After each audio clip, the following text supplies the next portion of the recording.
Oh my God.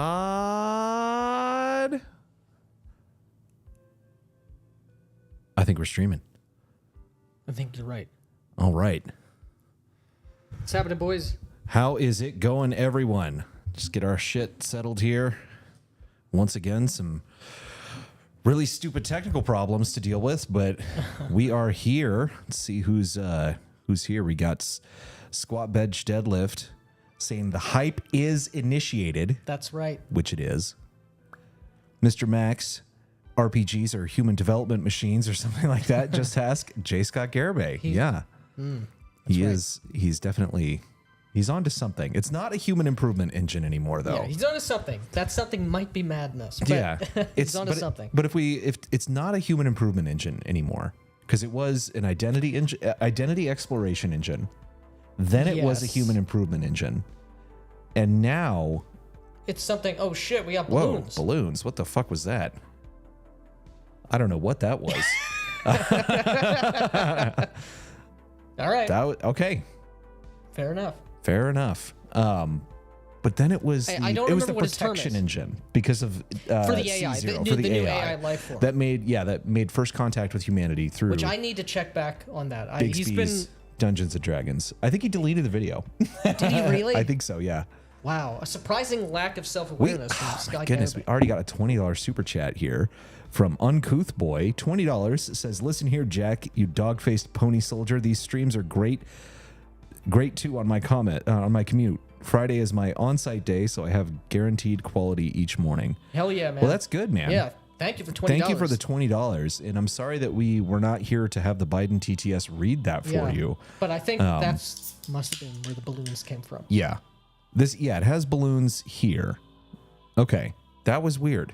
I've never seen that before. Didn't know we could do that. Yeah. We've discovered a new feature. But thank you so much, man, for the $20. We really do appreciate it, and I'm glad that you're enjoying what we make. Yeah. Get some quality content on your commute. Commuting sucks. Yeah. Jumpsuit John, good to see you. Says, the thumbnail be like, "Oh, okay. Roll this a deuce, I guess." I was looking for Wagey Wojak, but all of them were crypto related due to the having to work at McDonald's after losing your net worth. John Smith says a game is something you can win, maybe something kind of fun. TTRPGs are just a blood sport, son. The preceding is a knockoff quote from a Sneaker Pimp song and does not accurately reflect the thoughts and views of the management. All right. Honestly, nowadays, I play with random groups to see how fast I can ruin a DM's campaign by using common sense to figure out his dumb midwit plot twist that he thinks is the apex of story crafting. Yeah, figuring out the DM's plot twist is never a fun experience for anyone. Fun. It is easy. It is very easy. Very easy. Yeah. Yes. Oof. I am a jerk, though. All right. So are we.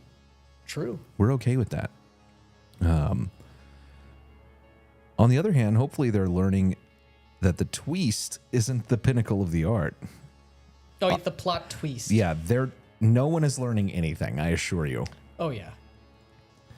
Pavlo John, good to see you, man. Anything can turn into work, no matter how cool or enjoyable it is. That's a downside of making your hobby into your job. Yeah. That is a downside, but that's also not exactly what we're getting at, because you're right. Any hobby that you make into a job is going to become work. And it's not going to be the same thing as just enjoying the hobby. But we're kind of getting at is like when we talk about the kind of effort and energy we like to put into RPGs, which does not mean that you're doing tons of prep and blah, blah, blah, blah, blah. Is that work? Because a lot of people say, I don't want to do work. I don't want to do work. I don't want to do homework, Or why are you criticizing the way I play? I don't do this as a job. That criticism, which is everywhere. Anytime you give anyone either critique that they're not role playing, that they're over prepping, that they are railroading, that they are looking at it as a twist and a story to be, experienced. It shows a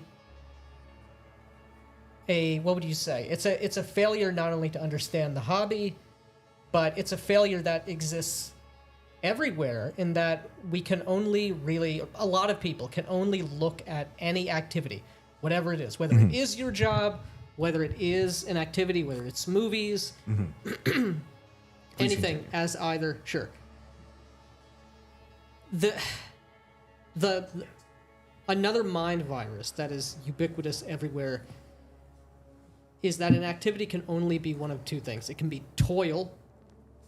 It could be work for toil's sake, for work's sake. It should it's some sort of arduous, down in the coal mine activity that you have to do, either for some kind of financial or some other compensation, or it's completely vapid, switch your brain off, melt into the couch, recreation. Right. Both of these things are completely wrong. Yeah. A hobby is something you should love, and if you love it, yes, you should want to put energy into becoming excellent within that hobby. This doesn't mean it dominates every aspect of your life, but it's the kind of thing, like if you were going to learn woodworking or any sort of craft, or art, like if you want to learn how to draw. Well, if you want to learn anything. Yeah, you have to practice and dedicate some actual mental energy and some time to it. And that requires, at minimum, reading, just sitting thinking about things. Like, this does take mental effort, but it's worth it. This is... Well, not only is it worth it, it's good. That is healthy... Good. Yeah. That's how you should view things. This is like a mind trap of modernity, in that you have the two boxes: work, slaving away in the salt mines, or you're in school, or whatever, or I just need to relax. I don't want to do or think about anything at all. Right. I just want to decompress. That's a problem of the world we live in, and a lot of people get trapped in that, and it's very wrong. If you're in that trap, you're not going to be able to get good or really be able to enjoy anything. Well, you can enjoy something, but you can't appreciate anything. Yeah, and this is not a hobby where you can be passive, like at the game table. Like, it's just not something. It's not compatible. The phrase "let people enjoy things and its consequences" has been a plague on humanity. 100% true. Yeah, I absolutely hate that phrase. Just let people enjoy things. It's first of all, it's stupid, because I don't have to, like, these people will say, play however you want, enjoy, just enjoy it, but don't ever say that someone could be doing it wrong. And the point of telling someone that they're doing it wrong is not to be like, I'm superior to you, like, you just suck, you fucking moron. It's to be like, you can get more out of the experience. Like, your fun can be better if you do it a different way. If you stop doing this poorly, you're going to have more long-term enjoyment out of this. Like, everybody always brings up the, games only last for 6 sessions, like, on average, before they fall apart, which is horrible. That's a tragedy. That's not something. And it's always these people who are saying this, just let people play, just let them enjoy things. It's always their games that are falling apart. Right. They do not have an ongoing hobby with people that they are gaming with regularly and actually enjoying the activity. Right, and because they're using, in part at least, they're using the activity, and I'm sure they're doing the same with any other, like, hobby or pastime that they have. You're not viewing it, I don't even want to say proactively isn't the right word, but again, like you're not appreciating it for your own sake, for its own sake. Mm-hmm. You're using it to hide from like actually living. You know, you are, Yeah. and that attitude always comes from the people who want. I mean, if you press them, it will default to games. Role-playing games are just recreation, like rude recreation. Yeah. It's a pressure relief mechanism. It is nothing else. It shouldn't be anything else. You're wrong for implying that it is. Yeah, it's so perverse and it's wrong. And this is the case with so many things. And it's a big reason why everything sucks. Certainly role-playing games being paramount among them. Even if you're not consciously aware of it, if you have the opinion, if you have the attitude that at its base level, this hobby, this activity that you're spending hours, days, and hard-earned money to indulge in, to engage in, really doesn't have a purpose other than to occupy your time as a distraction. I mean, that's terrible. Yeah. That truly is terrible. Mr. Max is saying let's just let people enjoy things crowd just want immediate fun without putting any work in whatever they do. As soon as it's not going to be immediately fun, they give up. Yeah.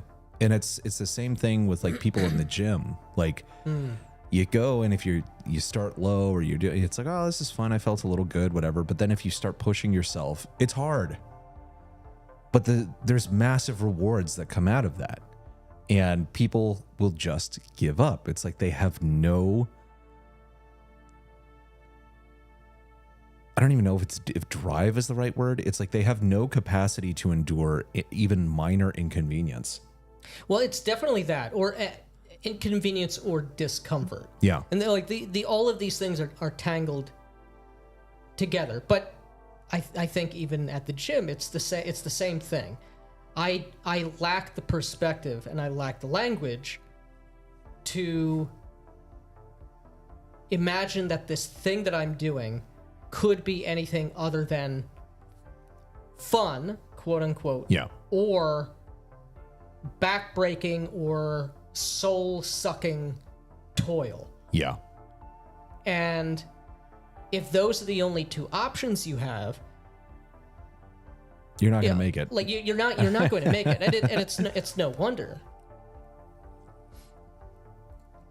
Absolutely. Let's come back up here, see what we got going on. Talking about some twists, some people saying hello. Squat Bench Deadlift is saying, sadly, my current group are greedy murder hobos. Yeah, not necessarily a bad thing. I need more information. Yeah. Greedy, I mean, greed and violence fit with these games rather well. They solve a lot of things. My current group are trying Acts 2 domain play right now. Nice. Awesome. We are just getting to start some of that because they just got some land that belongs to them and a small domain. Mm-hmm. And I still owe you experience for the monsters you guys killed on Saturday. I know you don't care, but I also have to calculate all like a bunch of like gold and shit that everybody's gotten that I've like sort of written down and then never fully calculated for you guys. Yeah. I don't think anybody has kept track of like how much money you actually have. It's a lot right now. I like that. It's like tens of thousands of gold, like for sure. If Evan hasn't been keeping track, I haven't. I've been keeping track of some of it. I need to, because you guys got at least like 5,000 or 6,000 gold off of that mass combat. Nice. I think, because everybody got like 1,400 experience or something. It was something like that. Yeah, which was a lot. Well, you got time. Yeah. I hate it when people say I'm doing things wrong when we read what we say. Don't do this, don't smell that. Don't they know I'm the vice president? Thank you for the $5. I hate it when people say that I'm doing things wrong. Only read what we say. Don't do this, don't smell that. Don't they know I'm the vice president? Oh, A man. day in the life. Yeah. All right. Let's see here. People saying that we're late. That's true. A little bit. We were only a little bit late. Did I just have a stroke? I don't know. I hope not. Hopefully not. Brother Grognard will be joining us for the next episode of the Black Lodge Games podcast, which is recording Very much looking forward very, to that. very soon. Very soon. Are TTRPGs just games? Yes. Stream over. Wrong, Crafty Bat. Wrong.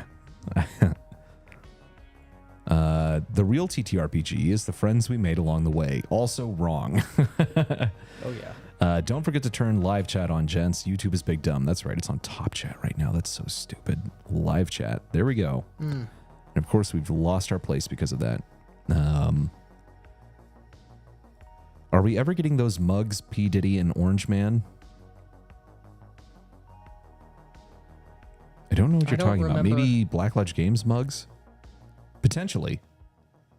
We still have to Eventually. speak. We have to. I mean, the answer is yes, but Yes. we have to speak to someone in Ukraine for reasons. Hi, can I do a game request? You can. I don't know what your request is. Yeah. That we talk about Play a game, or talk to about a play a game. game. I'm not sure. You can always request.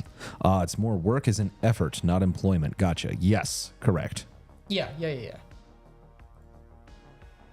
When your girl wants you to stretch her queef chapel for the first time, but she doesn't know your ham candle is so fat it has a girth certificate. Sometimes I take a job to distract myself. It gets old quick, though. Yeah, jobs suck. I babysit an empty liquor store on weekends. Weekdays, I get paid to write NPCs for games I'll never run. Kind of a job. All right. Not terrible. It sounds like you're getting paid for easy work. Yeah. So. No day shift is busy, evenings not so much. Shauner, it's work when the keeper of a Call of Cthulhu game is doing all the talking and is role-playing all the player characters and is also rolling the dice for all the players. I've gathered you all here so that you can watch me. You will not be participating. Let's see here. Shauner, right, as always. Shauner is always right. Yeah. And, oh man. People have to study a minimum of history and that kind of stuff to make an RPG. That is correct. And Brother Grognar saying Shauner's last video was great, and it was. It was amazing. His last several videos have Yeah. all his videos are great, but Shauner's intro, his new intro, It's so funny. is so good. Oh my God, it is so fucking funny. When the guy is talking about the DM shortage and he goes, There's a player Shauner says, shortage." first time in our chat, there's actually a player shortage. He goes, well, I don't know about that. Like, I was Didn't get it. dying laughing, Oh my just god, dying that's so laughing. fucking funny. Are RPGs sports? I don't know. They probably could be if you're doing like tournament. If you do, competitive if you're stuff. doing something like that, but I would say no. You know, for the same, like, we were talking about last week. We were going through Rule of Fools Substack article, and a very good article, very good Substack. That's great. I do disagree not only with his final conclusion, but I don't really think RPGs are war games either. They're not a permutation of war game. Obviously, yes, they share a lineage. That's undisputed. But again, it's like, it's a separate species now. If they share a thicker branch on the family tree, I agree that is the case. But I really don't think RPGs are fundamentally a war game, and I certainly don't think that they're sports. It's not a Of course, you can make it that way, but it's not a competitive activity, strictly speaking. Not in the way that sports is, or even something like chess is. Chess is a different game. A war game is a different type of activity by virtue of the fact that there are win conditions, the fact that it is an explicit test of like player against player, not character against character. So yeah, I think it's very easy though to slip between the two, and like for long-term wargamers, and I don't remember who, maybe this was John Mollison who on Twitter who was talking about this. He says that basically like in like Napoleonics and everything like that, it's like it's almost impossible to not start role-playing the commander like as a character. Like people, it's like everyone at some point begins to do some sort of French accent as they're commanding their troops around and things like that, and like it does become. I'm not sure. That's role playing. That's the right. I'm not. The thing is, it's like I'm not sure. I think there's definitely a distinction between role-playing games as we know them now and war games as they were known prior to like D&D coming out, but I do think that there's such a blur and overlap in like the boundary between them. And I mean, like maybe like is it 30%? Is it 60%? Is it 40%? I think we basically agree. Like whether you feel that it's sort of reached, like there's been an inflection point or not, or there's a separation or not. I don't think it matters. Like it's RPGs came from wargaming. I don't know that there's any wisdom. I'm an elf, baguette, Jerry Lewis. Oui, I'm an elf, baguette, Jerry Lewis. Thank you for the $2, $2 Canadian. Yeah, it's interesting from like a historical perspective to get the context, see where these things came from. It's very interesting, but trying to either like make games better or do games better or to role play deeper, whether you think that RPGs still are some flavor of wargame or whether they've left it behind, I don't think it really matters.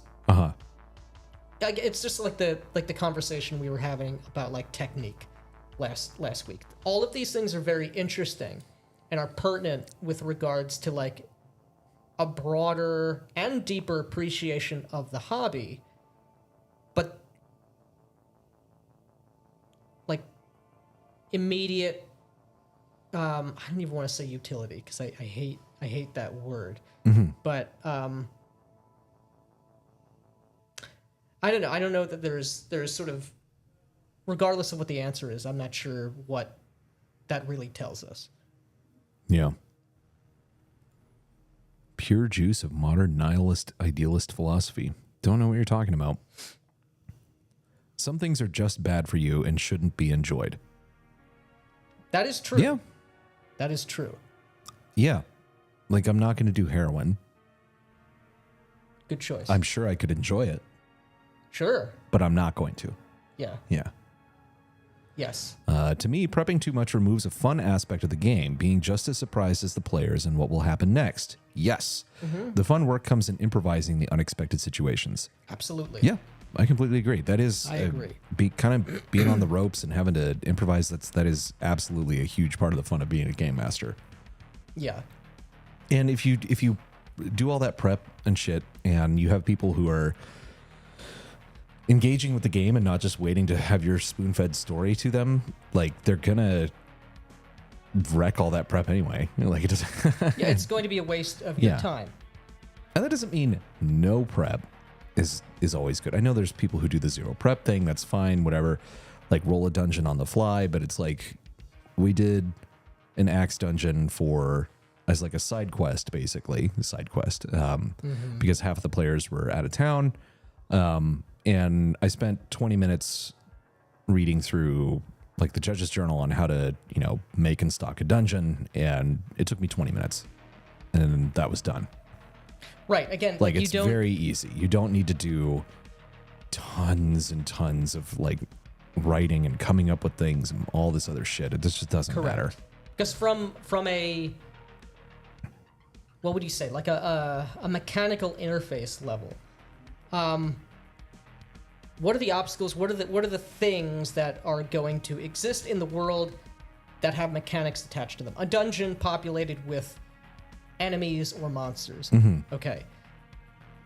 If you take, as you say, 20 minutes to think what would logically make sense, what could logically make sense to be here, use that as your starting point, make that happen using whatever mechanical system. That's it. You're done. You don't need to, and you shouldn't focus on encounter design, balance, appropriate loot tables. Any of these artificial game elements that only exist to enhance a game experience. Yeah, the thing is, I don't know if I completely agree with that. Like, I don't want to sit there and be doing $20. Oh my It's God. also a medication game meant us to reduce the risk of HIV. Fun fact.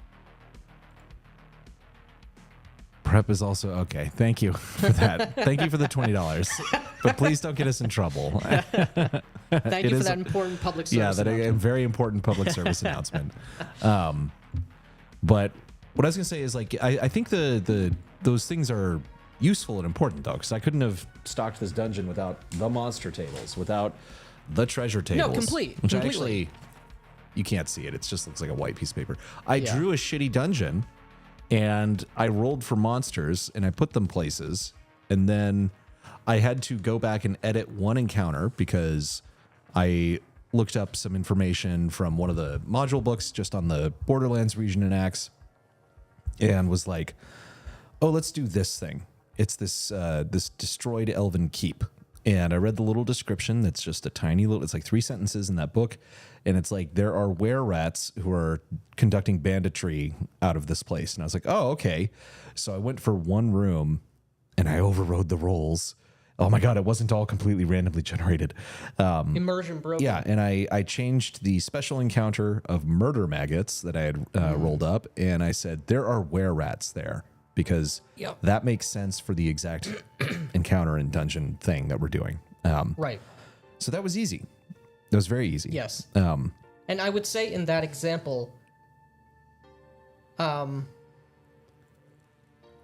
those GM tools don't matter in that they are not required to make that dungeon but when they're there, if they're done well, they're done well. Like, they are a good they're a good tool to help you. And what McCrease also says too about that, and he's correct on this, is that like the appropriate time to fudge the dice is if it literally makes no sense. Right. And we're in a desert, and I rolled up a polar bear encounter. Yeah. The dice were wrong. Right. In this case. But I mean, yeah, it's like this is the the table includes. That would be a very poorly designed table. Yeah. But bottom line, the result is wrong. Yeah, and it should be changed. The example he uses in the Judge's Journal, and I think also in Arbiter of Worlds, is basically it's like if you rolled up, like you create your starting town, and then you see, okay, what's in the next hex right next door, and you roll up, the 1% chance of a red dragon's lair, and it's like, but I've already told the players that this area is not known, like there's no monsters here, basically, like in the surrounding area. It's like it's counter to like the actual reality of the world as it's already been established. Right. I'd have to erode like the verisimilitude of the world more to make that red dragon make sense to me. And he offers some plausible solutions as to why it still might work there and whatnot, but this would be like the opportunity, this would be the time to overrule and fudge the dice, so to speak, as if you get something that really just doesn't make any fucking sense. Right. Bum, bum, bum. I say sadly, my group are greedy murder hobos because I can't get them to take the world seriously. That is unfortunate. That's unfortunate. That is sad. Yeah. Oh, we got another one. Axe's dungeon creation is great mechanically, but I wish that there was an equal amount of info dedicated to creative, immersive round and world building. There's some interesting. There's a lot of interesting advice for world building in the Judge's Journal, which I guess that's also where the dungeon creation is. Yeah, he has Macrease has a lot of really good advice. The advice is definitely not. The format he uses is definitely not applicable to all circumstances, but it is a good starting point, and he explains why. Mm-hmm. He's right. It's good to follow that, or at least read through it and use that as like a jumping off point. Here's how you would do this thing in this way. Here's why. Here's the underlying logic. If it doesn't quite fit your circumstances, use that underlying logic to make those appropriate changes. Because his world building stuff is all coming from the assumption that you are doing a kind of swords and sorcery fallen world. The assumption is like there were previously other empires that have been paved over by new empires, and there's political instability, and this is how. And it also assumes a certain, not a specific time period, but a time period that's going to support the kind of economic model that he's created. I think that I honestly think it's enough for me, like for sure, to do that, because all of the sort of like immersive world building is something that I'm going to bring to the table out of my own creativity, built upon results that I would roll up maybe for like kingdoms and things of that nature. $5, Mayor McCheese. Let people have fun mentality is a symptom of the same cancer that caused the casualization and dumbing down of video games. Yep. Yeah, exactly. It's these filthy casuals ruining everything. Yeah. Again. Thank you for the $5. Thank you. Mm-hmm. Needs to not be popular again. Yeah. Other things need to happen too, but that would be right. That would be great. But yeah, what I'm getting at with so I'm not sure if you can just even put in the chat. We'll monitor the live chat. What aspect of the immersive and grounded world building are you talking about? Because I think that what he does give you is very grounded. Like you have a working set of economics. You can create, kingdoms and power structures with vassals and sub-vassals all the way down to, person with one single hex under their control. Right.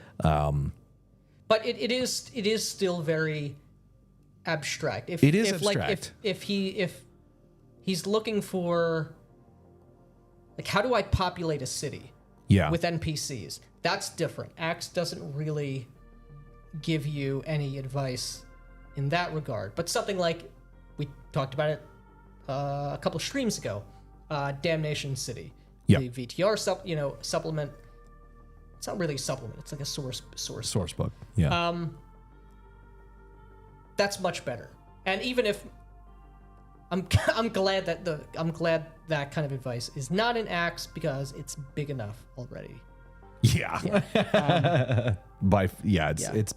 very and big again, enough. this is part of what Axe is. Axe is a very good game with a very strong vision. Yes.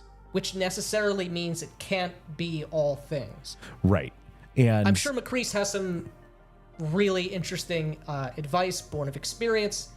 He's also a very smart guy. If you talk to him one-on-one, I'm sure he can give you a lot of advice on a bunch of different things that are not in Axe. But and Axe can't be vampire. He's very definitely. For example. But he's also very generous with his time. Like you can just message him on the Discord or on Twitter and he will get back to you. Mm-hmm. In great detail. He's just awesome. But the other thing is, I think that the majority of people who are playing Axe generally are not playing like the They default aren't doing that. I or don't an think. Empire city or an Empire setting, it's like most people are building their own settings. And so a lot of that is going to come, again, this is just like what we're saying with like role playing. It's going to have to spring from you internally and your own creativity. There's a really good base and framework to work with out of the Judge's Journal for creating a world, but the details of that are something that's going to have to come from what you find interesting in history or in fantasy. Right. And I think a good model to follow is if you've checked out any of the Axe modules, he's got very detailed write-ups on like relevant NPCs, and they've all got different goals, and the world, even his dungeons are fantastically world built. Like the Sinister Stone of Sakara is awesome. Like the dungeon is not a fun house in any way. Every single room, even if they like seemingly like there's, as an example, there's a room where you go in and it's just open air. There's no ceiling and it's just dirt on the ground. Like there's no tile, there's no stone, anything. And it's because this used to be a place, it was like a garden, you know, and the plants are long since gone. There's nothing else that's going to indicate what this room was actually used for. Yep. But he takes all of that really really seriously. And it's a very small section in the Judge's Journal, but it's an important one. It's the last step of dungeon creation is review for verisimilitude. Where he's like, basically like, go back and make sure this makes sense before you put your players inside of it. But I don't know. I think if you're willing to play within the kind of fallen world fantasy, swords and sorcery, Conan's, not even necessarily Conan, but just that genre, Axe is it provides a great start mechanically to actually build out that world. And the fun part for me is then that you get to come up with what that world actually looks like. Yeah. But I will say, any opportunity I will. If you're looking for more, like on the ground, more ground level, advice as to how like the world works or institutions work at a more granular level, or if you're trying to imagine, because you haven't read or not sure how like a pre-modern society might work, take a look at Mithras, the Cults and Brotherhoods chapter. Best chapter. Is awesome. It's awesome. Do you think the terminology roleplay is too vague, and that is why most people have a hard time understanding what you're trying to describe? This is a good question. Yeah. It's a good faith question, and I 100% without any hesitation say no. It is not too vague. In the same way, immersion I don't think is too vague. Imagination is not. It's not too vague. This, I think the confusion comes from people who truly either can't or don't want to use their imagination to get into character, to behave, to try and embody the mind, the emotions, the actions of someone other than just a guy around a kitchen table in 2024. You know, because this is the thing. It's like there's so many. What's the word I'm looking for? Like there's so many circular discussions and circular arguments that are about definitions alone. What do you mean by role playing? Well, I mean this. Well, what do you mean by that? Can you define, please? Yeah, exactly. Like at a certain level, let's it's cut like to the chase. Yeah. no, I can't. Like you're either you can't get it either because you can't get it or you're an asshole. Yeah. And on that, I think so with certain professions and certain activities, there are minimum barriers to getting in. Yes. Like if I want to run in a foot race, but I don't have any legs, gonna be tough. It's going to be hard. I can't participate. And so I think that with RPGs, there is kind of a minimum intelligence barrier and a minimum attention barrier. You have to actually read the books and learn how to play it. But then there is kind of a minimum creativity barrier for a lot of people. It's like you have to be able to imagine what it would like to be someone else, you know? And you have to want to do And you that. have to want to do that. And Yes. so it's like some people may simply be incapable of doing that. Some people are. Well, I mean, for sure, some people are. Yeah. But that's also, it's like, if people, when it comes down to like, well, if your argument is that not everyone can do what you do, like, what good is this? It's like, I don't care. Right. Like, I don't want everybody to do it. Yeah. My like, you can go back, I think probably even the first podcast we did together on this, we basically said, we've said it several times in several different videos, so I don't know where it is, but it's like, we're not actually trying to like convince people that disagree with us about Correct. things. We will if they're in good faith and that we're having a conversation with them about it. That's fine. But our ultimate goal is not like we're going to convert the masses to doing what we're going to do. It's that we want to find the other people that already want to do what we want to do. Right. Or the people who know something's wrong in their game, but they haven't been able to articulate what it is. And when they see our stuff, they go, that's what I'm talking about. That's what I've wanted. That's really who we're looking for. Yeah. And I don't think roleplay is too vague. Roleplay, like we've said a million times, putting yourself in the mindset of another character, pretending that you are that person and trying to make decisions as that person and react as they would. Yeah, and any be in the normal moment doing person. that. Yeah. If you say that to me, if I've never heard that term before, if you said that to me for the first time, okay, I got it. I understand what that is. Now, if we're both trying to role play, if we're both on the same page, we've both like met the minimum barrier to entry, then we can talk about technique, and then we can talk about fine-tuning definitions, or, you know, the really more granular conversations. But even then, those types of conversations, I think, are best. Like, those are like one-on-one conversations. Those are not discourse topics. Because they ultimately will go nowhere. Because anything that's out in the public on a YouTube video or in a Twitter thread or a forum thread or a Reddit post or what have you, most of the audience is not capable of even understanding what it is that you're talking about. Yeah, as evidenced by YouTube comments. Yes. And like that kind of a fine-toothed conversation, even amongst people who are on the same page, is of limited utility, because like you really need to be having at least a verbal conversation to like make any headway, I think. You know, generally speaking. Right? You could do stuff in writing, but I'm not Yeah, you can do stuff in writing. I don't want to read 8 million blog posts. I won't. I won't do it. Yeah, I vow not to. I dare you to debate with Crafty. We will have Crafty on the show to talk to us. Yeah. And I'm sure we will debate about things, but I will never ever participate in a like sanctioned debate. I have zero interest in being Destiny.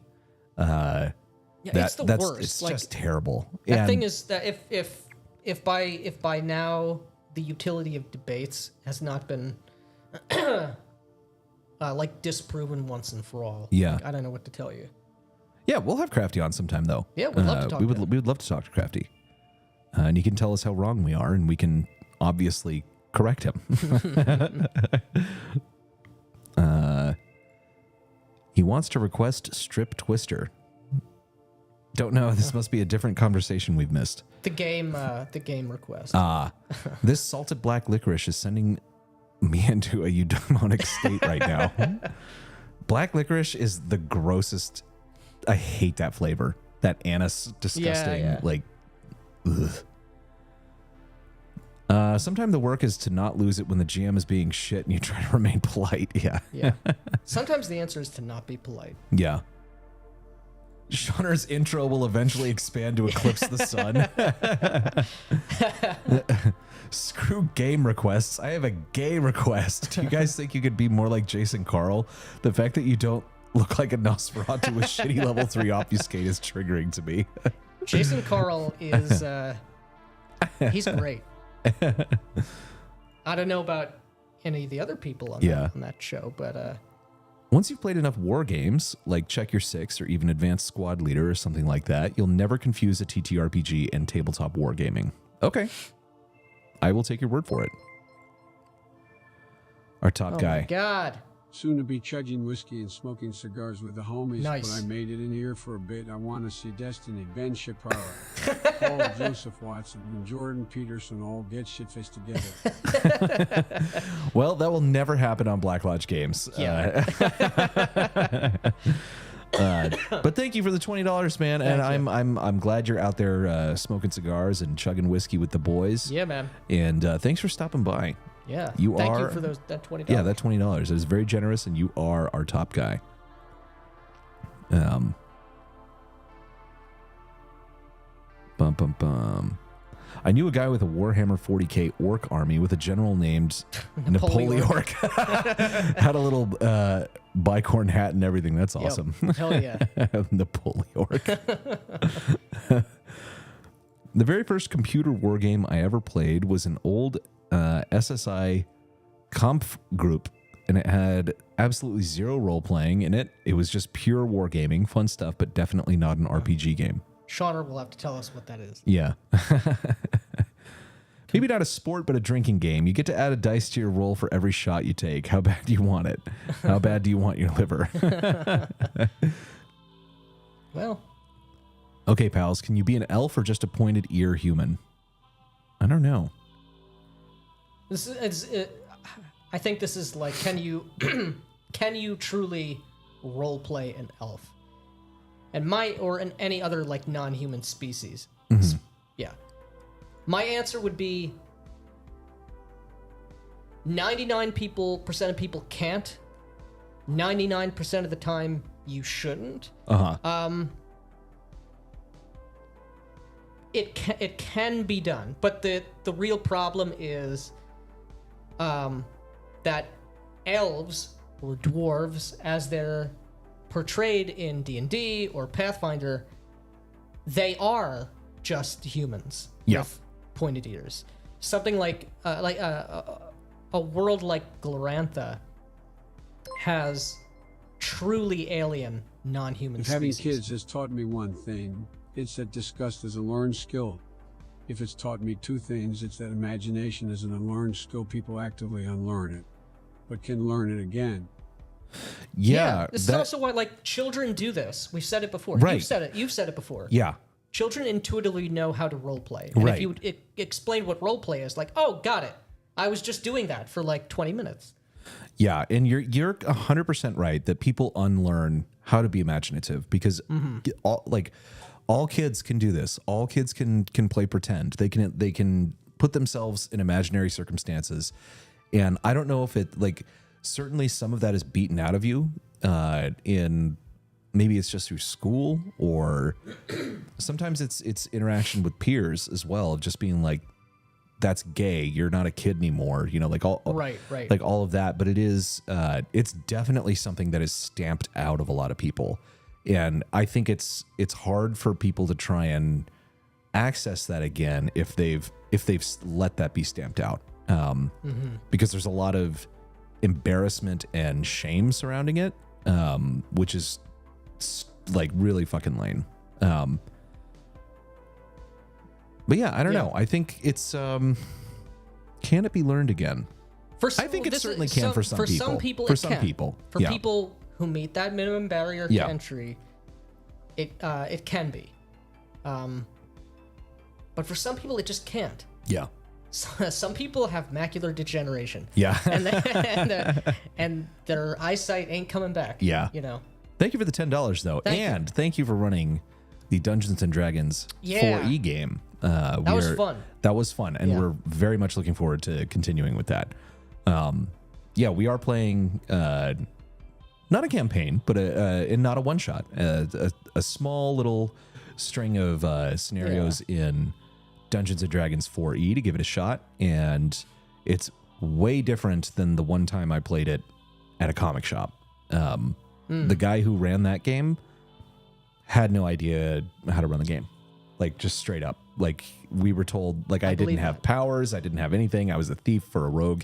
And all I could do, like, he was telling me, like, yeah, you can, like, do flank attacks and whatnot. But it was nothing like what John ran for us. So, we'll probably make a video about 4E at some point in the future after we've had some time to kind of digest this and think about it. But it was enlightening, and I am excited to be further enlightened.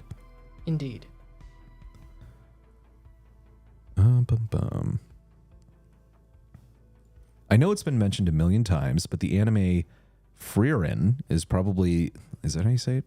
I have Frieren? no idea I don't know what that even is. Is probably the best depiction of elves in a fantasy setting and how they're not just humans with pointed ears. I have never even heard of that. I'll take your word for it. Nick's like, get that weeb shit out of here. Well, sure, generating rooms and stuff is easy, but grounding a real buried dangerous place in the context of the world is hard and takes time in writing. Yeah, it takes, you gotta think about it a little bit. But this is also why, like, I started with that module because I just wanted to, like, have something ready to go. We can just generate characters, get going. That was cool. And then I bought the Capital on the Borderlands module, not intending to run the module part of it. Like, maybe we will if we ever get to that. That's like the main city that it takes place in, but mostly because it had a bunch of other little blurbs about points of interest around the Borderlands region of the Oran Empire, and a bunch of information on local rulers, militaries, and things like that I can use as the game expands. And so if you're running Oran Empire, I would suggest looking at that. And if you're thinking of building a setting for Axe, I would still recommend looking at the modules because it will provide you with inspiration on how to do this and where to look.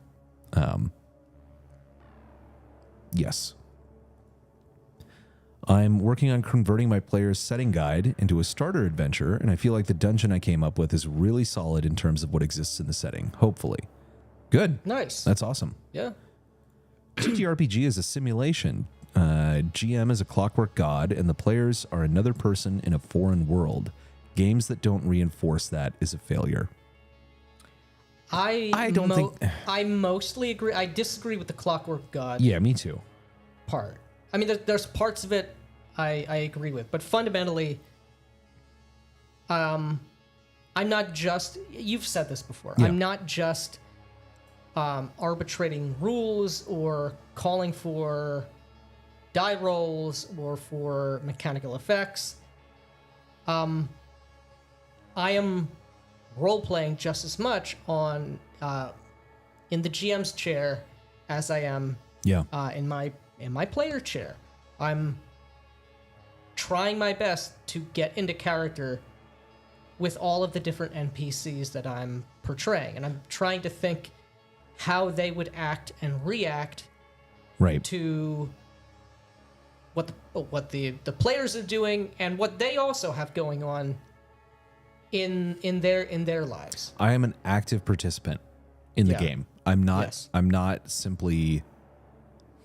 just adjudicating rules. This is why I really don't like the term referee. It's I don't care for it either. I don't think it applies in role-playing games. It's not an accurate... It applied in PvP war games where you literally are the referee and you're adjudicating between two players, but it's like you are... And people have been arguing about this since D&D came out, because this was the exact thing of like, you're not a referee anymore because you are against the players in some sense. Like you are providing the challenges in some sense. Like it's not in some sense, explicitly. Yes. So I don't like that term. And as for Yeah, clock, because even if you were a referee, I mean, this point has been brought up as well. You're definitionally a bad referee because you aren't just adjudicating rules, you are populating the other team. yeah, And you're literally playing everybody else. the other team. You're playing yeah, the other team. So yeah. you aren't an impartial And force. and that's why I don't like the clockwork god aspect of this, because you're not. I am not.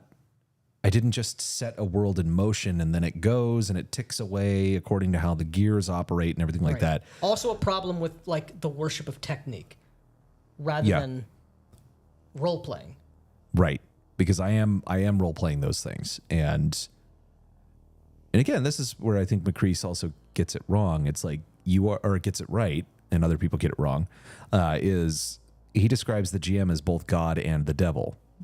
You're not and you are taking an active role in the world, and by being the devil, though, you're playing the devil in the sense that like God used the devil as a tool to test Job. Like it's not like the devil is in the employ of God in that case. And so you are, and that's where he says, I recommend you role play your enemies, role play the enemies that are produced. And so I very much agree with that, and not the kind of, I just find things like anything that is relegating the GM to being a computer, essentially, like just someone who is executing procedures is wrong.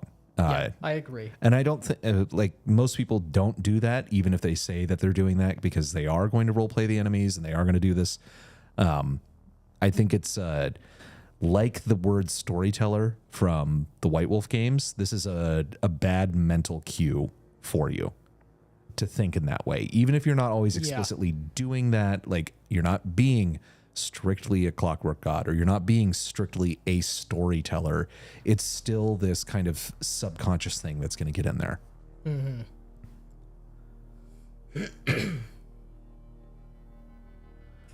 Well, lots of GMs out there are tools, but what are we talking about? Yeah. Not we wrong. We can like super chats now. I wonder if that's what caused the balloons. Maybe. Yeah, I don't know. I like the idea of picking a handful of monsters realistic to that area and then rolling for that. Yeah. Yeah. And I mean, that's how most monster encounter tables are. It's going to be by like biome or region, Terrain basically. type, Yeah. what have you. Yeah, so you don't end up with the polar bear in the desert. Right. Fuck that. You told the players there was no monster around. They just got wrong information. Their characters thought there were no monsters around. For Talking the about red, this is for the red dragon. Yeah, Judge's Journal. Oh, wow. Yeah, we're way behind. Okay, we may have to skip some of this to get back up to... We're not proceeding in one-to-one time with the chat. I'm talking about the Judge's Journal. It's great to know how many cities and what size you should have where, but what about what magic force created the world and its consequences, what creatures exist or don't exist? Yeah, I don't know. That's solely on you. That has to come from you. Like, what inspired you in the first place to make this world? The timeline advice is just create a recent, ancient, and forgotten history. How? All right, we're going to skip down in the chat a little bit.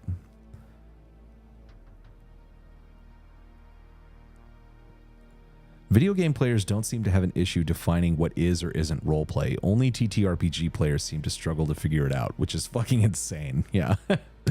Huh. Liam Shade, I've been trying to use Interesting. Cards Against Humanity as inspiration for TTRPG design. Social games like that have a huge potential to onboard people who are unfamiliar to TTRPGs.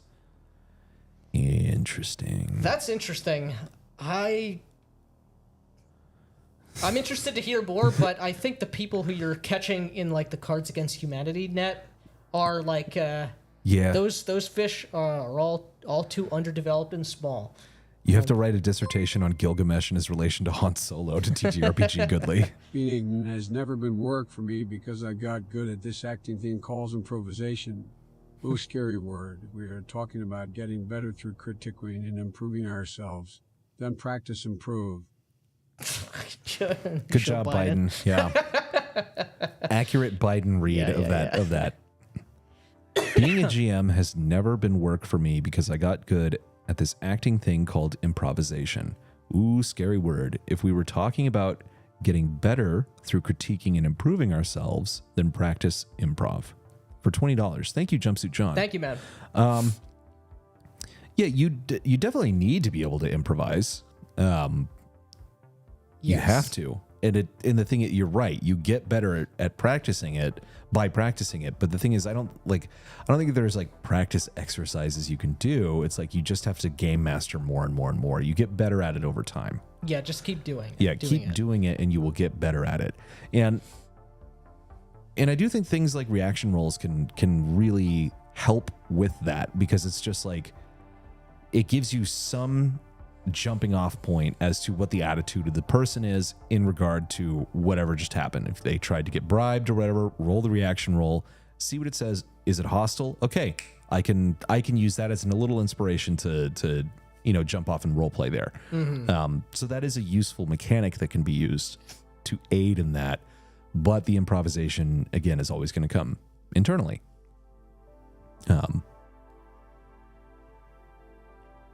I'm going to grab this bag of Kirkland s'mores snacks because I want to eat one right now. That so sounds I'll be good right to me. back. Yeah. All right, I'm going to try to not mess up the chat here. There you go. Let's see here. What do we got? Oh, well, was that quick? It was that quick, yeah. All right. Howdy do, guys. Welcome back. S'mores TTRPG clusters people have a... from Costco. What is this? S'mores clusters. They're really fucking tasty. It's basically like chocolate and caramel and shit. It's delicious. Okay. Like marshmallow. It's super healthy. We're bulking, All right. so. All right. Mayor McCheese saying TTRPG people have a complex about whether their hobby is legitimate, and it makes them terrified of providing explicit definitions for anything. Weakness. You're correct. That's interesting. Some people do. That's definitely true. I'm trying to think if there's anything like deeper there, because these people are, they certainly should be ashamed about how they're doing it. And of how they're living their lives. Yeah, how they're wasting their lives. I think I agree with that. And all of these people, they are, like I said at the beginning, all of these people are starting or are engaging with the hobby from the position that this is just social hour. Yep. This is just recreation. It's just slop. It's just slop to occupy my time. And on some level, I think there's a sense of that. I really am wasting my time, like my mom and dad have been telling me I have. And I feel bad about that. Which is true. That's a correct reaction. It's the how to draw an owl meme. First draw the circles, then draw the rest of the owl. In terms of make the setting and the timeline. To answer the question, are TTRPGs work? Yes. It takes way more energy to create a TTRPG experience than passively reading books, listening to music, or playing games. Yes, I agree. But what we were saying at the beginning of the stream is that this is different than just like mindless toil. You know, it's not something that should be... The work in itself is rewarding, you know, and it's not just work, it's effort that you're expending. Whereas people, if you're looking at it as like filing the TPS reports, you know, in Office Space, that is miserable and you shouldn't play it if that's what it feels like. And a lot of people who are just doing the social hour thing, just consuming the slop, because they can only imagine it's either the slop or it's toil. Anyone who suggests or anyone who is taking it more seriously or putting more effort into it is going to be met with like suspicion or resentment or you know, the walls are going to go up, being completely unaware that this sort of dichotomy is completely wrong, and they are just blinding themselves to the true way in which this thing should be, like the activity should be approached from. Yeah. Rex Teal saying, I kind of disagree with what you said about the red dragon example. If a dragon appears in a place established to not have monsters, that likely means something weird is happening in the area. Yes, and It's possible. It's possible, but it's also the way in which he describes the situation and everything like that makes more sense. I kind of butchered what he said. But he also does offer reasons why you could then use abduction to kind of backfill the reason on why it is there. Right. And This is make it something where make you have sense. to make You make a you call. have to make the Yeah. call. Right. If this doesn't strictly match the information that we have, but it is still plausible, Right. you know, or adds to some other interesting dramatic situations, maybe you do go with it. But Yeah. maybe not. Yeah, exactly. Yeah, Macrease's concept of abduction, which I think is spelled with an A, not an O. Yep, there we go. If you're doing D&D style adventuring, which is what Axe is trying to do, a degree of generic is ideal. A little bit, but Axe only tries to do D&D style adventuring for a short period of time, and it quickly snowballs into like epic domain play and like it's a much different. It's just different than D&D. Yeah. Correct. Good storytelling technique, define the rules of the world and then break them and let the heroes work on fixing it. I don't like breaking the rules. Yeah, it of depends the on what you mean world. by like what kind of rules are you talking about? Can't tell if I agree or not. Yeah. I'm Black Lodge Games top guy. Okay. You are, yeah. Okay, BLG.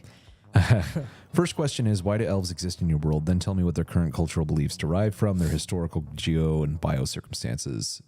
Then you can roleplay an elf. Yes. Yeah. You need to think about all those things. Brother Grognard has played plenty of simulations. Yes. Oh, yeah. We still want to play Battletech as well.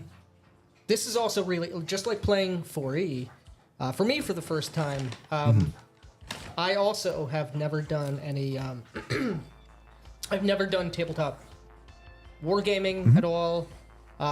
For a summer, a buddy of mine, we were playing Pathfinder, but there was a games workshop around the corner from us. And if you used their paint, they would let you hang around all day and paint whatever. Since we were buying their paint and their paintbrushes, we were painting. Our characters had minis because the GM was using minis. This is early days for me in the hobby, and it was cool seeing all the stuff and all the codices. I've still never read any of the 40K books. I kind of want to, but I also kind of don't. But I would be really interested Do in not trying. play new Battletech. Catalyst is captured. Yeah, from what I've heard, it's pretty bad. People have said, get a 3D printer, get the old rule books from the Trove, take everything, give them nothing. Sounds good to me. But I've also heard there's alternatives. But I would love to play a tabletop war game. Oh, yeah, me too. Let me see here. Are you guys going to put your 4E game up on YouTube? No. Because it would be not entertaining to watch. And this is not... Because the point is, we're trying to figure it out. We're making... We at least are making mistakes and what have you. This is more of like...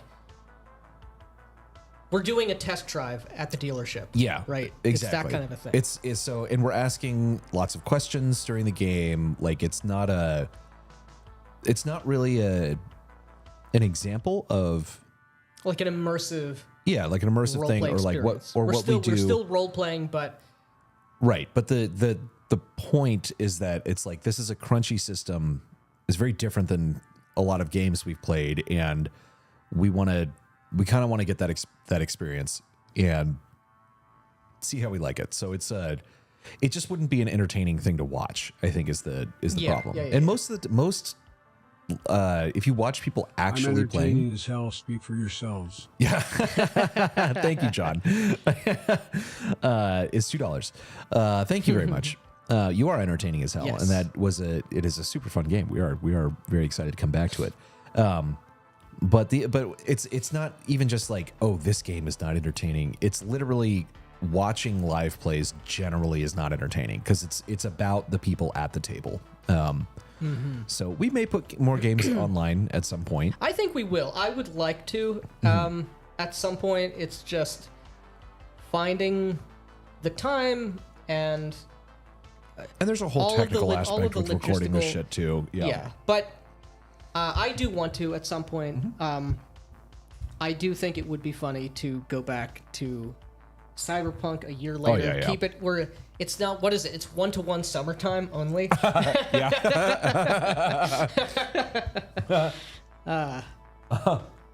But we will see.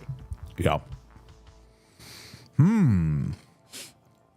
Yeah, this is exactly correct, Mayor McCheese. Entertainment hasn't stopped Critical Role.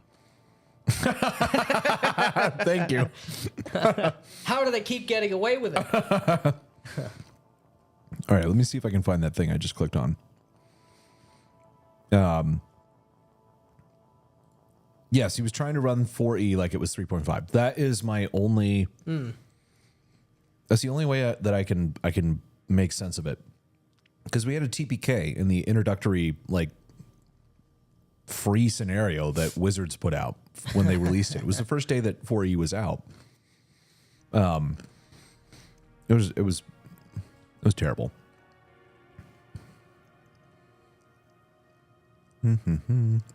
Anything that happens at a comic book store is, Terrible. I think, by virtue of that fact, terrible.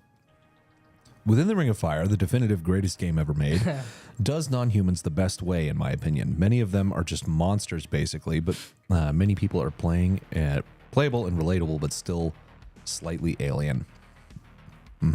Yeah, Within the Ring of Fire is great. A lot of the races in that game are really different. A lot of them are unplayable. Yeah. Not because they're evil, because They're just what the too fuck weird. are they? Yeah, Like- they're too weird. like the Maratuk. There's only 50 left in the world. Yeah. I don't know what that picture is of it. I don't know what they're about. Literally unplayable. Yeah, It's yeah. an inscrutable thing. Yeah. It seems like a really well thought out setting. It's an extremely creative setting. It's not yet. And It's some not of it a is- well some thought of out it's- setting. Some of it's thought out and some of it's Yeah. not. Like it, It's an exceptionally passionate setting. passionate. Like Yes. It's fucking it's awesome. it's a terribly thought out game. It's a very thoroughly felt out game. Yeah. Yeah, that's a good way to put it. And that's the thing that we've thought about, like, how would we fix this game? You know, and like there's You'd have to kill it. yeah, if you make any significant change to it, you kill the whole thing. Yeah. So it's like we do like maybe some minor rules clarifications and And this is- revisions, but like you can't really change. You can't. You It's can't like a change the Jenga, lore. a Jenga tower. Yeah, exactly. And this And I every hadn't- single it's the Jenga tower at the end of the Jenga game where like every it's like a fractal Jenga. Yeah. Yeah. And it's also this is I hadn't had this thought until just now when you were saying that. The world of Ring of Fire in many respects has the wild spirit of like a Gonzo world. But it is not, not it is Gonzo. not Gonzo No, at all. no. I hate Yeah. I really the more I think about it, the more I hate Gonzo. I also settings. hate Gonzo. I think 9 times out of 10, it's a cope for like dog shit world building. Yeah. But that's like Kvega Thale, the setting of Ring of Fire is coherent. It makes sense.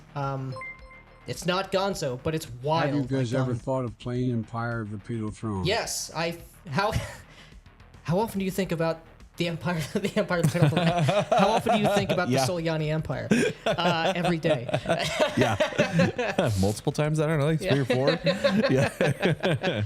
Yeah, I have I don't have Empire of the Petal Throne, but I do have the when did it come out? Like 10 years ago? There was a kickstarted version of the game in the same world called Bethorm, which I do have, and I would love. That's another very old setting, exceptionally deep setting, and it came out of those early days of the RPG hobby. Tremendous barrier to entry in that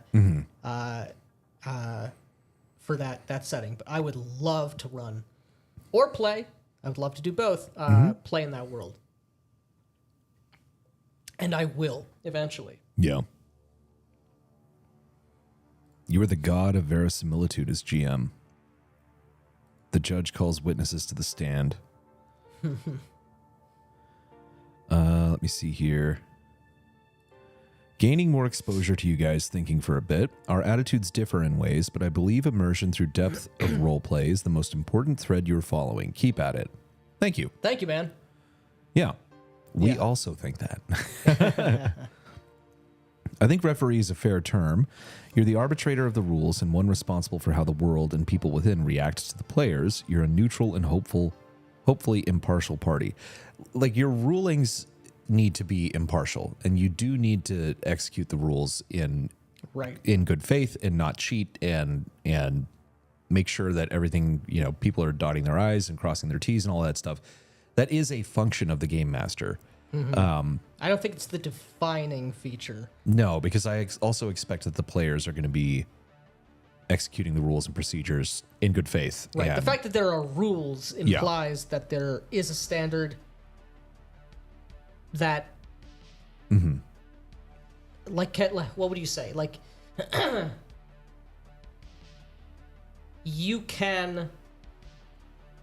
game could still exist if all the players know the rules.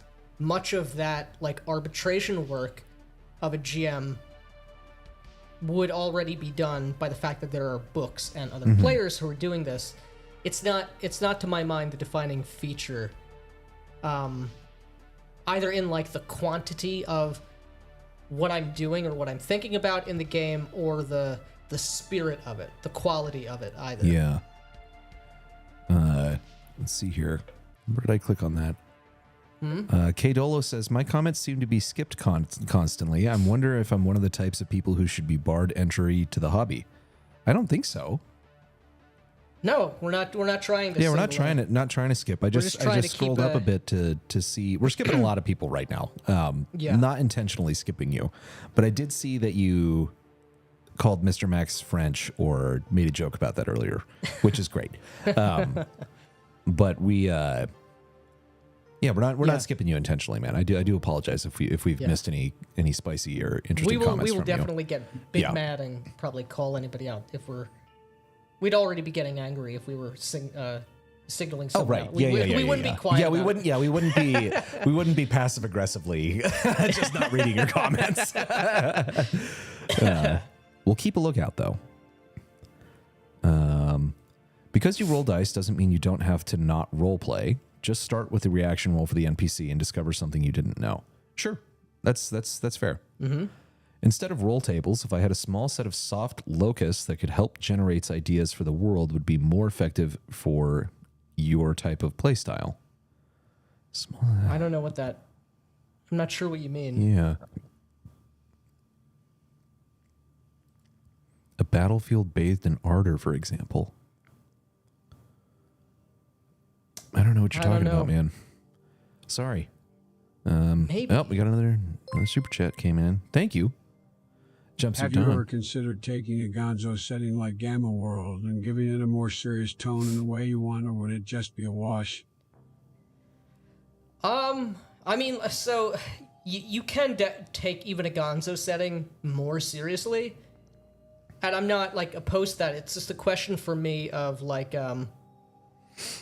diminishing returns. If a setting doesn't really appeal to me all that much, do I want to exert the effort necessary, and am I likely to find people who want to take it more seriously? You know, I'm not opposed to it. I have played games in settings that do have a more gonzo setting.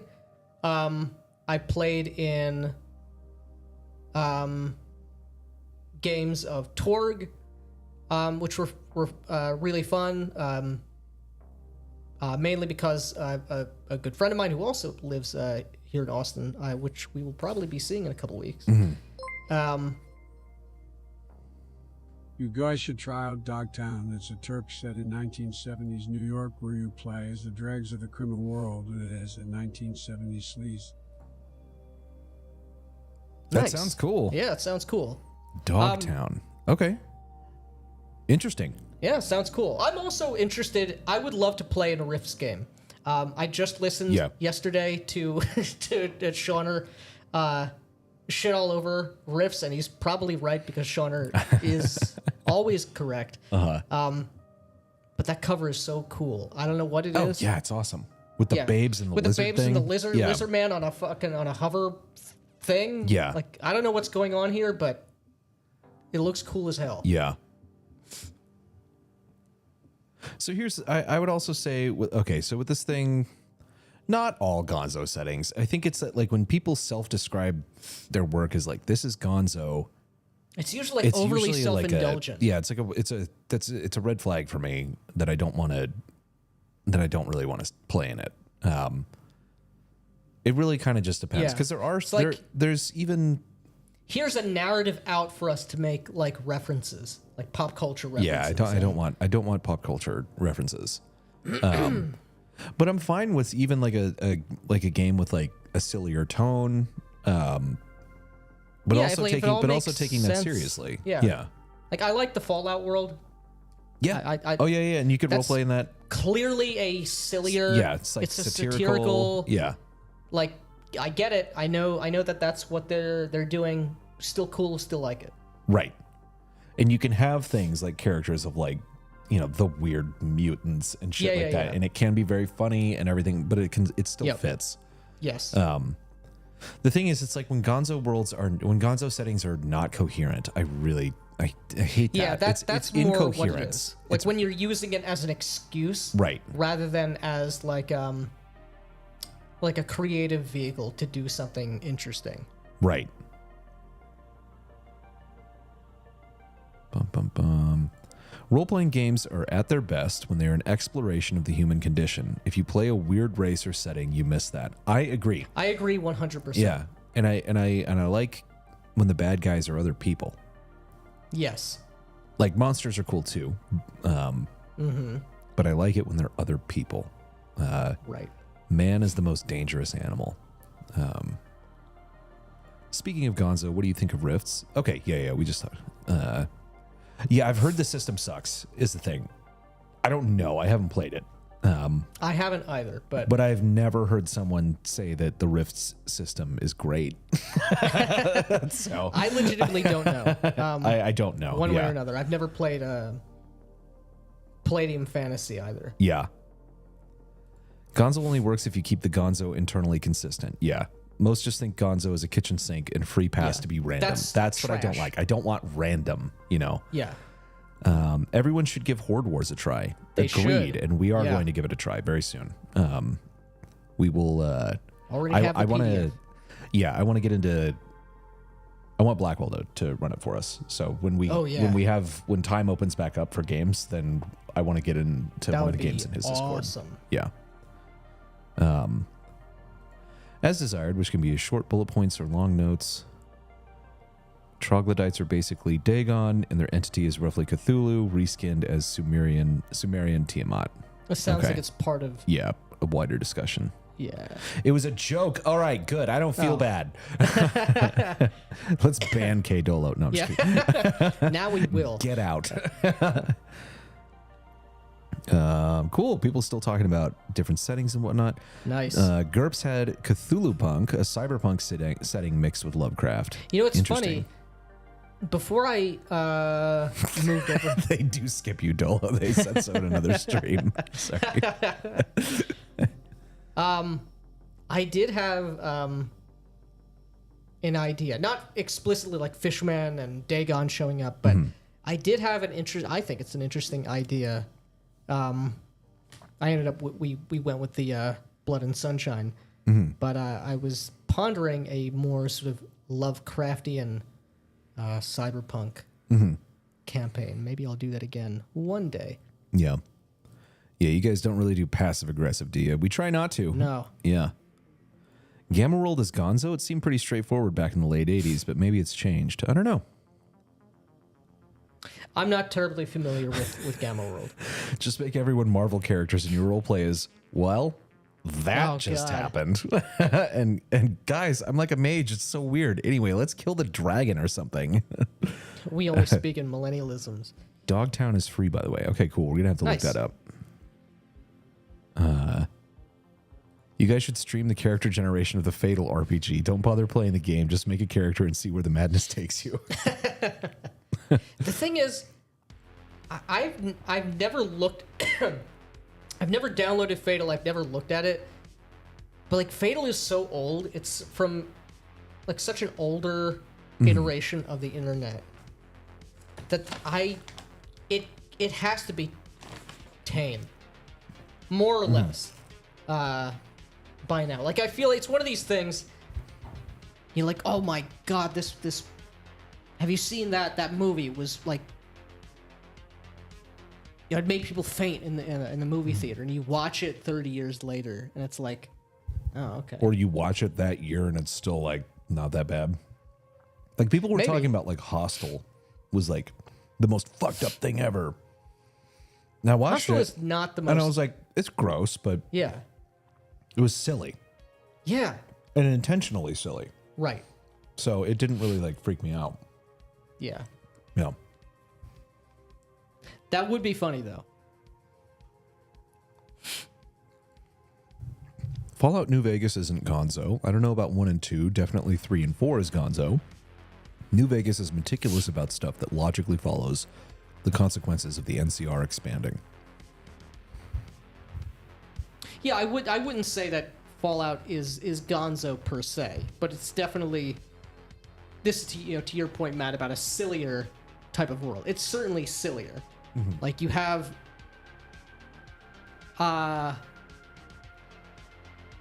like anachronisms that are pretty absurd. Like any of the world at all existing sort of the way that it does 200 years after the bombs fell. You know, it's like, does this make sense? No, not really, but just go with it. You know, you have in Fallout 3 you had a super mutant. Maybe you did in New Vegas too. It's been so long since I played that. A super mutant companion.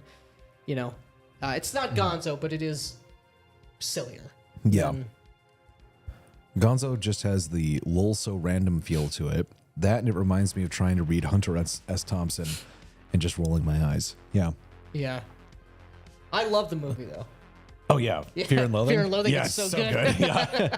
Well, this is the thing. I like some of Hunter S. Thompson's stuff, but a lot of it is like he was just like God. he was just a lunatic on constantly drunk and high. Yeah. You Have know? you seen the video of him and his neighbor having a shootout? Yes. It's awesome. Have you listened to the commentary? The Hunter S. Thompson No. a voiceover where this is like the end of his life and he's like making chimp noises every like couple of minutes because he's like cracked out. He's like his nerves have been so fried from a life of being Hunter S. Thompson. Of being a horrible degenerate. Yeah. Oh man. Sorry you guys listen to me bulking right now. I grew up playing Rifts and other Palladium RPGs. They're terrible, but the worlds are fun. Well, the world is way more important to me. The rule is definitely matter, but Mm-hmm. if the world is good enough and if the rules don't perfectly match, I bet there's a way to make that Yeah. cool world happen. It's just better to not have to do that. It's better to not Yeah. have to do that, yes. Have you ever tried the Iron Kingdoms RPG? I have not. Probably the closest RPG to a war game I've tried, and the 2E lore I is played pretty it cool. once. I think... No, you know what? No, I haven't. I read the book. I skimmed the book once because my buddy John, the same guy who does some writing for Torg and some other games as well, he had that successful Kickstarter, which was great several months ago. He really likes Iron Kingdoms. Yeah. Too steampunk for me. When it comes to mechanics, if you like AD&D, you're going to love Palladium. Well, I guess I won't like Palladium. Yeah. Gonzo or not, this rule still applies. The difference between fiction and nonfiction is that fiction has to make sense. I mean, fiction Or does not- have to make sense. Yeah. Yeah. I mean, I think I agree. It's like your kitchen sink. Let's throw everything at the wall and see what sticks, but everything sticks. That's just bad. Again, I don't present me with a dog shit game where everybody is like guffawing and making pop culture references, and then like try to walk me backwards into a narrative justification for it. Yeah. Like, this is trash. Tame, you roll for anal circumference in your racism Yeah. towards the other That's races. what everybody's. Yeah. That's the meme. Yeah. Right? It's I do I remember reading like the Wikipedia on it and like how you roll for things. It's like this stat is 5d100 divided by 50 or something. Like it's like so stupid. Each stat has like some bizarre calculation. yeah. Like well, that's what's most funny about Fatal is that Yeah. the whole game is explicitly a troll. yeah. The mechanics and the content. To be honest, I'd rather play Fatal than anything powered by the cringe. Yeah. Fallout 1 and 2 are not Gonzo. Aggressively passive. You have giant brains in jars with TV faces. It's silly. Yeah. Yeah. I ran a brief Fallout game using Mithras for Frank.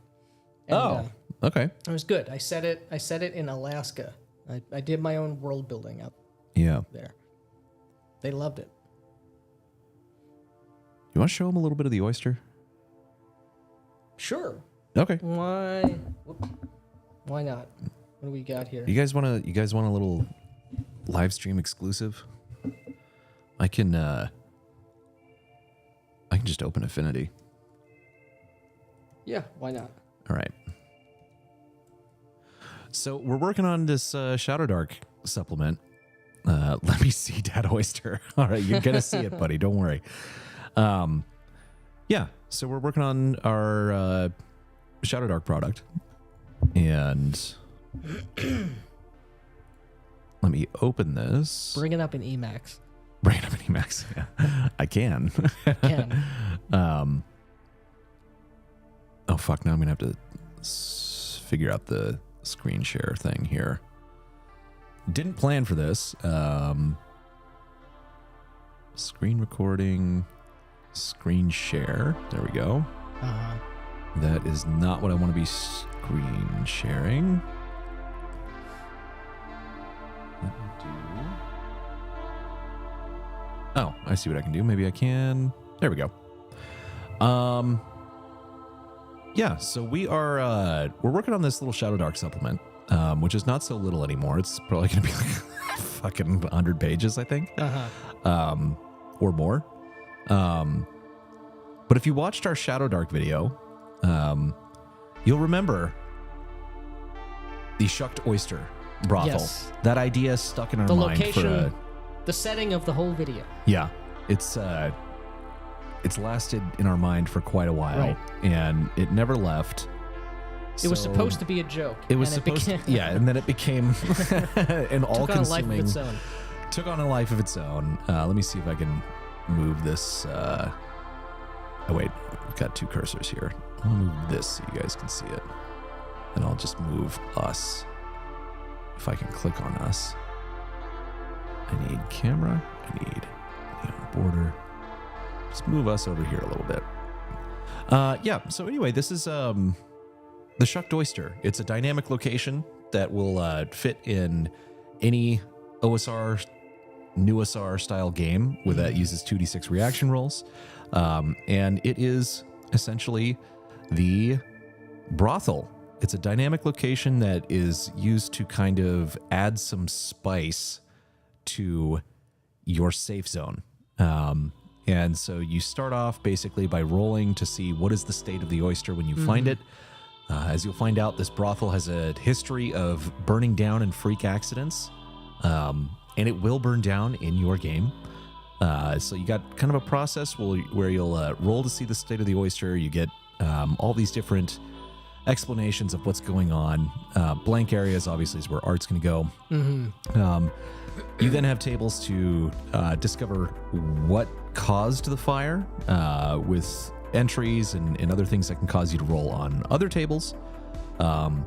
You find out who is being blamed for the fire by the kind of townsfolk, and then we've got so it's got a lot of there are a lot of different plot lines, different Yeah. NPCs who have a multitude of different goals. So it's adding a bit more depth, a bit more to like your town, basically. Your town. So your town isn't just a safe zone. You're not safe to just blow all your money before you go back into the Shadow Dark, into the dungeon, into the caves. Weird, chaotic shit is happening, whether you get involved or you don't. Which again leans into that sort of like, accurate, junkie bender simulator 2024. Yeah, exactly. Vibe. And so this is a place where you can go and carouse, to spend more money to get more experience and all of that. But the point is that this place is gonna burn down, and you're gonna have to deal with the fallout of it in your town. And there is a greater mystery to be solved in this thing. There is like its own adventure surrounding this brothel, but it's mostly about giving you a lot of interesting people to run into in your off hours when you're not delving in the dungeon. It's about family. It's about family, yeah, is what it is. It's almost like New York is a character in the film. No, but it's just like this. It's like we got our blame table here. It was definitely the priest. No one in town is more of a hypocrite than Father O'Malley. At least, that is what the townsfolk would have you believe. This drunken priest used to be an adventurer, but put away his armor and mace decades ago to pursue a purely spiritual life, in that he spends his days doing nothing but drinking spirits. Father O'Malley is the Shucked Oyster's biggest critic in town, and can often be heard raving about the evils that haunt the House of Sin. Madame Vice is an adamant, Vice spelled V-I-S-E, like she has your balls in a vice, is adamant that he owes the oyster a considerable unpaid debt and will become extremely surly and rude when speaking about him. Father O'Malley is generally disliked by the townsfolk as he barely serves their spiritual needs and often causes problems for them with his frequent public intoxication and fire and brimstone speeches. It's not that hard to believe that the town would blame him, as he regularly tells people that the oyster should be, quote, burned to the ground, and that, quote, the earth beneath it should the earth beneath it salted so those evil whores don't ever come back. Frequently be heard saying, I'm going to set I'm going to set it I'm on going to fire. do an arson. Yeah. Or this one is really fun. The town blames themselves. Is anyone ever really responsible for their own actions? Doesn't society play a role in social disasters? No, that would be silly, but it doesn't stop the townsfolk from believing it. If this brothel can't stand on its own for more than a few years at a time, it is a failing of the community. Everyone feels responsible for creating the conditions where a place like the Oyster can fail so many times. The townsfolk won't attempt to single anyone out and will occasionally lend a hand to the beleaguered prostitutes. If the party agrees that it's everyone's fault, then adjust the total oyster modifier, which is one of the core mechanics, by Obviously. +2. As the town gossip will get back to the prostitutes and they'll be happy to not accept any responsibility for their building burning down. If the party disagrees with the town, adjust the TOM by -2, as the whores don't like being put on blast by a bunch of mean adventurers. So the total oyster modifier is basically a secret set of bonuses and penalties to reaction rolls that the game master keeps track of. And it's meant to apply to any time that they interact with the prostitutes, the ladies of the Shucked Oyster. And it's meant to swing their behavior in very radical ways. So they might love you or they might hate you. And all of your interactions with them add to or subtract from this thing. And the game master is not supposed to tell you what you're doing and what the effect is You have happening no on the idea. dice. It's a very accurate woman simulator. It's a woman simulator, yeah, basically. No, but it's basically to spice up what's happening in town, and these prostitutes are going to start bothering you, whether you like it or not, and whether they like you or not, and cause a lot of problems. However, there's also a lot of, we have a carousing section, which has not been written, as you can see. Encounter section will also be working on. But we do have our harlot table with 20 individual prostitutes here that are all getting individual write-ups. But we also have a section of deviants and malcontents. These are the patrons of the Shucked Oyster. Yeah, repeat customers. And so each one of these patrons is like a weirdo and sort of a villain in his own right. At least most of them are. Some of them aren't. But they all have their own motivations and a lot of this stuff lies outside of whatever your town is. It's meant to give you inspiration for new adventures and different things. And all of these characters have connections to each other and reasons to either like each other, hate each other. People are in debt to each other in different ways, and so there's a lot of complex interactions and hooks for you to draw from. And some of it is funny, but some of it is very dark as well. So there's kind of a goofy tone to this whole thing, but in the end, it is it's a fairly dark. The deeper that you go in and try to investigate this thing, the darker it gets. And it's very cool. So we're still working on this. We got a whole bunch of work left to do. But we're on the really interesting part now, which is the NPCs. The NPCs, which are the most important. Always the most interesting. Yeah. Interesting part. And yeah, we'll be hiring some of our and your friends to do art for it. And this cover, is obviously temporary. But it's going to be a lot of fun. And it's probably going to be like over 100 pages when it's done. Yeah. But we're making a lot of headway on it, and it's a lot of fun. And I'm shooting for the same format as the Shadow Dark book. It's a digest-sized product, and let me come up here and get back to our other main broadcast. Digest-sized product, pretty much just copying the layout from Shadow Dark itself. Which is all provided for free, I think. Oh, yeah, for the most part. I mean, it's just like, it's a set of fonts and... Yeah, like banners like or fonts. like... Yeah. Yeah. But it's going to be a lot of fun. We're already testing it in our Axe game, and my players, other than Nick and my girlfriend, obviously don't know about it. And so it's going to be fun when they actually find out that this is the thing I've been working on. Because it's already burned down in our game. Yep. But it's going to be pretty awesome. It's basically, it's a location that can be placed in any town or city and used to give you inspiration to make more adventures. It is a complete adventure on its own, but it should spawn a whole lot of other stuff to it. And most of that is going to come from interactions with NPCs you meet. Right. And the way that their plans and everything churn and turn out. And this alone, obviously there are going to be, we have the NPCs that we have there.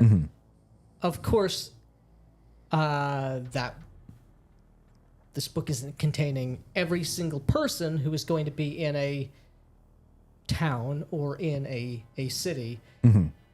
But like the web of intrigue and resentment and et cetera, this already starts certain things. Certain things are already in motion here, and you can use this as a like a jumping off point.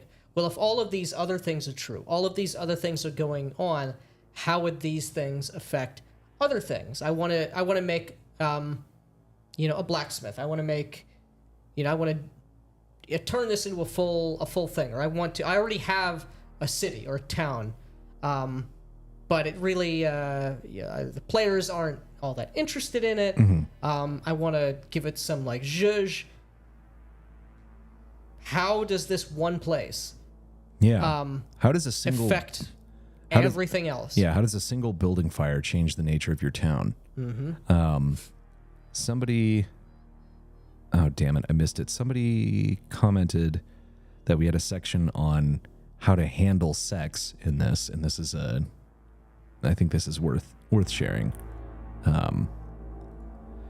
Handling sex. A final note on using the Shucked Oyster. While this supplement presents an entertaining brothel for use in your campaign, it is not intended to be used to extensively roleplay sexual encounters. If you or your players wish to take the game in that direction, we cannot stop you, but our design goal is to provide a jumping-off point for fun and interesting adventures, not your personal kinks. For players that want to take the game in the latter direction, we can only humbly suggest that you try being normal. We realize this may be difficult for some of you. So that's what we got there. It's more just be normal. Yeah, I mean, my perspective is this is more to call out scum, like yeah, you know what I mean. Like there is I don't think we're actually concerned about people doing whatever it is they want to do. Right. Most people, but the thing is, people will do that. Well, people will do that. Those people are trash. But those literally, are like scum people. Yeah, to take this and to be like, okay, this is about sex now. They literally are just gonna be like, they could have just taken the word brothel. Sure. Because this is not what it's about. It's not what it's about at all. This isn't about moralizing. It's about shame. No. It is about shame. It's about shaming you. Yeah. So yeah, it's but it's gonna be there's a lot of really funny stuff in here, and there's a lot of really cool ideas. Well, and there's also there are multiple layers of intrigue going on in this place. Yeah. Beyond and beneath the sort of more silly tone. Yeah. It's kind of like an onion. It has layers. It has layers. Yeah, exactly. No, it does, like, there is definitely a silliness to it because, like, it is about that's making what the these, game is. Yeah, the right? NPC women act like crazier and crazier, and the town acting crazier and crazier. But I can't give it away. I don't want to give it all away. But No. Even the patrons are very weird. Everybody has some of them hooks, are and everybody very goofy, but they're also very serious and dark at the same time. So I don't know. I think people who give it a chance will really like it. And we're gonna be, as soon as we have the encounters section and finish the write-ups on the patrons and prostitutes, we'll be releasing this in our locals for playtesting. Yes. So I thought we were gonna have, I was gonna have a lot of it done by this week, but it turns out it's harder to finish writing that than I anticipated. So it's not quite done yet. The characters required a lot more thought than I anticipated, which is ridiculous because that was always going to be the most interesting part of it. But that's also like that requires the most like mental bandwidth Right. because you're trying to describe people, Right. the actions and the second order effects of those things that they're all up to. So it makes sense. Yeah. But it's the most fun part. Yeah, exactly. So yeah, we're going to be filling that with the art produced by your guys' super chats. Yes. Thank you everybody who's ever contributed because this would not have had art at all. It doesn't have art at the moment, but we would not have been able to pay people to make art for it without you. So thank you very, very much. Yes. Yeah, I'm let's see what y'all are saying about this. I guess the Chicken Ranch was already taken, right? Shucked Oyster sounds like the succubus club for non-VTM games. Yeah. Kind of. He's probably using Emacs. It's not. No, we were using Affinity. Affinity You're just Publisher. using Emacs to do the initial to writing. do the actual writing. Yeah. and then moving it over.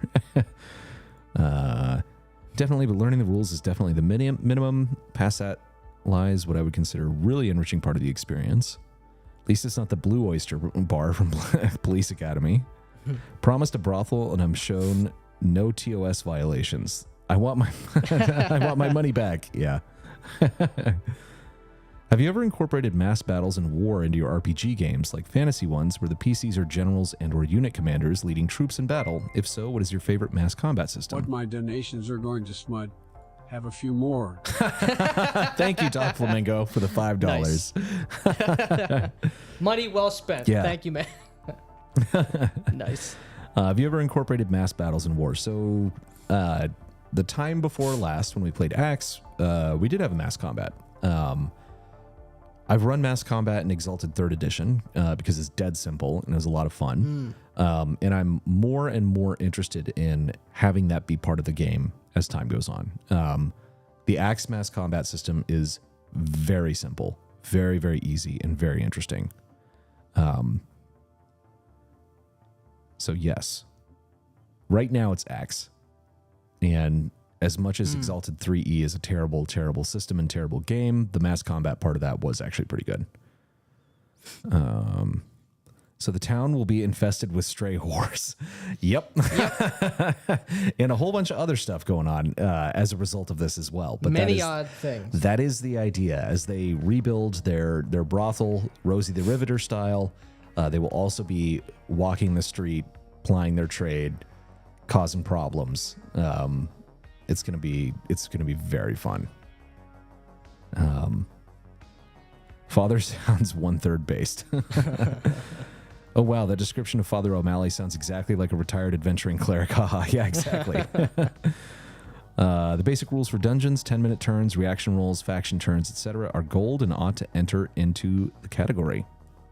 He's responding to Andreas Mueller, who just said hello. All right, Must I be a missed that. previous conversation. So this becomes a twisted version of Roadhouse? Not that far off. Yeah, it can be. Yeah, it's definitely not like based on Roadhouse, but that's the correct spirit. I ran the old school module Horror on the Hill, where instead of going into the hobgoblin-infested dungeon, the PCs raised a small army of peasants and farmers and defeated them in battle. Nice. Awesome. That's the way to do it. They pissed off the local lord for taking his serfs into battle, and the PCs were threw out of the realm. That's Well, awesome. you know. BLG has to have details about playing the route as father's allies. Yeah, I mean, we it's, want to ally with the with the priest. Yeah, Yeah. I mean, that's completely up to you guys. Like, this is the thing. There's no path or set way to do this. There is a mystery. nothing stopping like- you from burning it down. Yeah, exactly. There's also like we've done. There's stuff in there where it's like your players might just ignore this. You know, like the building might be on fire and they might just walk by, and that's fine. Right. Because things are still going to happen as a result of it. It's possible you still get blamed for it. Yeah, exactly. And it's possible that you caused the fire, even if you didn't intend to or have any knowledge of it. It can spiral into like a Final Destination style butterfly effect, where it's like you kicked some dust and, that caused this chain reaction that causes the brothel to burn down, like some weird thing. But it's going to have consequences throughout your town and throughout the rest of your game. It's meant to spice up town in between adventures, make town a little more interesting than just the dungeon. Right. And there's just a shitload of hooks throughout everything. So yeah, it'll be really interesting to see if people actually try to solve the mystery or if they just get bothered by these women. Right. Camilla the Toothless will pop out those wooden dentures and rock your world. Yep. For a price. At least she's not a vampire. That's true. Asking Raven what system he's running. For 5e, Castles and Crusades. Need time tracking. Cool. That reminds me, I have to check. I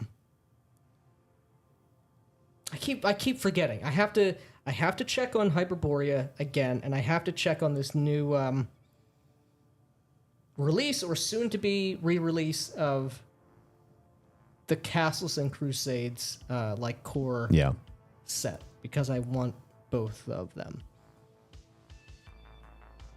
Can gamers even be normal? Yeah. It's a big ask. Right there with you. Nate and I are writing about 70 new PCs for Horde Wars Advanced. Hell Damn, yeah. Nice. Awesome. Brought to you by Kirkland S'mores. Enjoy caramel s'mores while enjoying your s'mores gaming. Yeah, exactly. They are delicious. And Costco, if you want to sponsor us, we will take your money. Conceiving of different elements of the game as an ecosystem is how you get a self-sustaining source of content that creates the feeling of a living world. Yeah. That's exactly what we're trying to do. You as the GM, if you know your NPCs when you run things, it's easy to improve any branches of possibilities in the game. NPCs are 90% of any of my prep. Know their motivations and act upon them. Yes. Yeah. And this is where I think Runeslinger's terminology is he might be the most accurate. His conceptualization of action, reaction, interaction, and his definition of prep is preparation for improvisation. That's correct. Yeah. Don't have a plot, but know who your NPCs are, have a firm grasp on the reality of the world, and be confident in that, and whatever happens, you should be able to sort of go with the flow and react and portray in ways that make sense. Yeah. And it's not hard to do. If you know your world, know the people in it, you can just step into it. Yeah. Anyhow, Cool. we're coming up on 10:30, but it's been a lot of fun hanging out with you guys. And oh wait, we got another one. How would you guys go about applying the philosophy behind this supplement to a larger scale, such as by simulating world events? I mean, plenty of games do that already. Axe has that sort of thing. Yeah. That just, it takes a lot more. If you, I think the logic is the same, but the force that's being applied and the radius of the consequences are just much wider. Yeah, it's I don't know. I will pretty much for any fantasy game going forward, even if I'm not playing Axe, I'm going to be using a lot of stuff out of the Judge's Journal because there's a ton of great stuff. And I don't know, a lot of games have different kind of world encounters and world events that can happen. They have Axe is great with this because it has all sorts of tables about like the vagaries of, like investment, the vagaries of war, the vagaries of like everything. So for like domain management, and why do we get a thumbs down on there? Oh man. I don't know. Well, something that I would do, like if you're trying to either think this through or trying to get better at something like that, like a wider spread, like quote unquote world events, like you said. I guess depending on the climate of wherever your game is, but probably for the kind of worlds that most people are running, try as like a thought experiment and try introducing it into your games. Think about different quote unquote world events or changes or consequences that are happening in your world as the seasons go by. A season is a world event that's going to have, it happens every year. There's 4 of them that are going to have tremendous effects on the wildlife, on how dangerous the hazards that are in play for travel. It's going to affect society and what people are doing and how the players are going to be reacting to the world, right? So that's a grounded, sort of less fantastical, but a very practical starting point to think in that way, I would say. Yeah. Anyhow, it is time for us to sign off. It was a lot of fun talking to you guys. Mr. Max there. Yeah, I know. And I agree. we will see you all soon. All right, take care, guys.